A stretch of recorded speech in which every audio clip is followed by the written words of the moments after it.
रोहिणी खडसे आपल्यासोबत या ठिकाणी थेट जोडल्या गेलेल्या आहेत। त्यांच्याकडे आपण जाऊयात। रोहिणी खडसेजी, आज मतदान होते। कदाचित तुम्ही इथल्या उमेदवार असू शकल्या असत्या, पण आज या ठिकाणी मतदान झालेलं आहे। मतदान होताना दिसते सकाळपासून, आणि तुम्ही एनसीपी एसपीचे जे कार्यकर्ते आहेत, जे उमेदवार आहेत, त्यांच्यासाठी प्रचार केलाय। तर हे एकूणच जे मतदान होतंय किंवा निवडणुका सुरू आहेत, त्या सगळ्यांकडे तुम्ही कसं बघताय? आज संपूर्ण महाराष्ट्रामध्ये आपण जर वातावरण बघितलं तर महाविकास आघाडीसाठी अतिशय चांगलं वातावरण आपल्याला बघायला मिळतंय। लोकांचा उत्स्फूर्त असा प्रतिसाद आपल्याला प्रत्येक ठिकाणी बघायला मिळतोय। निवडणुका ह्या लोकांनी हातात घेतलेल्या आहेत आणि निवडणुकीमध्ये स्वतःहून स्वइच्छेने लोक बाहेर पडत आहेत आणि महाविकास आघाडीचे जिथे उमेदवार उभे आहेत त्यांच्या प्रत्येकासाठी लोक बाहेर पडून मतदान करतानाचं वातावरण आम्ही बघतोय। आणि असं वाटतंय की येत्या 4 तारखेला रिझल्ट हा महाविकास आघाडीच्या बाजूनेच लागणार आहे। पण रोहिणी खडसेजी, एक गोष्ट या ठिकाणी महत्त्वाची आहे, ती म्हणजे तुम्ही महाविकास आघाडीचा प्रचार करताय, महाविकास आघाडीच्याच बाजूने रिझल्ट येईल असं तुम्ही म्हणताय, पण तुमचे वडील असतील, तुमच्या बहिणी असतील, त्या भाजपसाठी प्रचार करताना दिसल्या होत्या। तर अशामध्ये तुमची जी मनाची घालमेल आहे ती कशी आहे, किंवा तुमचं मन काय म्हणतंय? बघा, आजची जी परिस्थिती आहे त्या परिस्थितीमध्ये आम्ही सगळे म्हणजे नाथभाऊ असतील किंवा रक्षाताई असतील, ह्या त्यांच्या पक्षाचं निष्ठेने काम करत आहेत आणि मी ह्या बाजूला माझ्या पक्षाचं निष्ठेने काम करत आहेत। आम्ही दोघंही एकमेकांच्या विरोधात नाही किंवा आमच्या एकमेकांच्या वैयक्तिक कोणी विरोधात नाहीये, तर आम्ही पक्षाच्या विचारधारेला सोबत घेऊन चालतोय आणि जो तो आपल्या पक्षाच्या विचारधारा घेऊनच आम्ही पक्षाचं काम करतोय।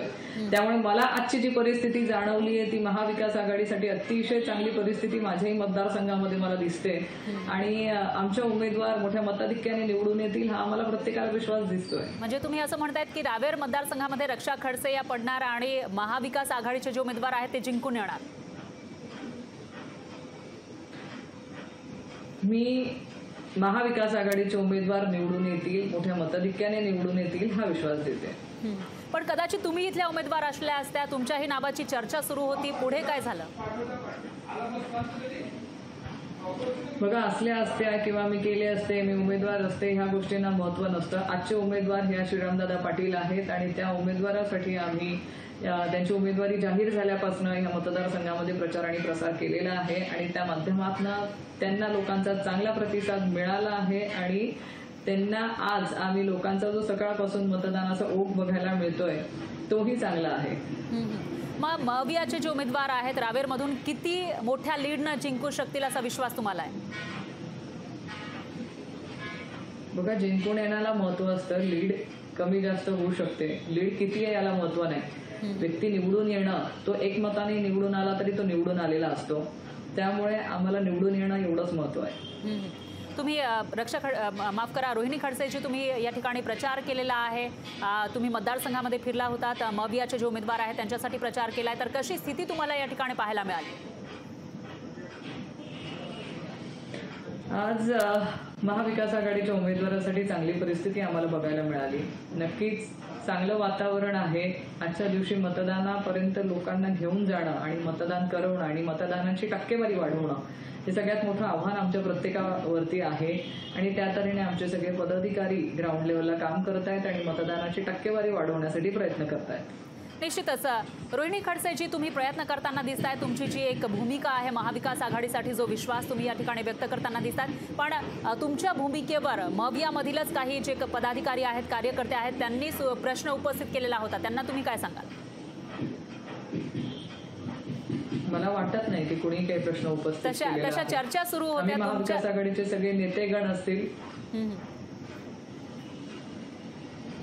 सगळ्या नेतेगणांनी आम्ही सगळ्यांनी एकत्र मिळून या उमेदवारांसाठी प्रचार केलेला आहे। माझ्या कानापर्यंत किंवा मला तरी कोणी असं म्हणालेलं नाहीये की आमचा विश्वास नाही। उमेदवार असतील, आमचे सगळे नेतेगण असतील, आम्ही सगळ्यांनी एकत्र येऊन महाविकास आघाडीच्या उमेदवारासाठी प्रचार केलेला आहे आणि त्याचा रिझल्ट येत्या 4 जून रोजी आपल्याला सगळ्यांना बघायला मिळेल। निश्चितच रोहिणी खडसेजी, धन्यवाद, तुम्ही लोकशाही मराठीशी बोललात त्याबद्दल। लोकशाही मराठी ऐका, पहा, जागरूक रहा।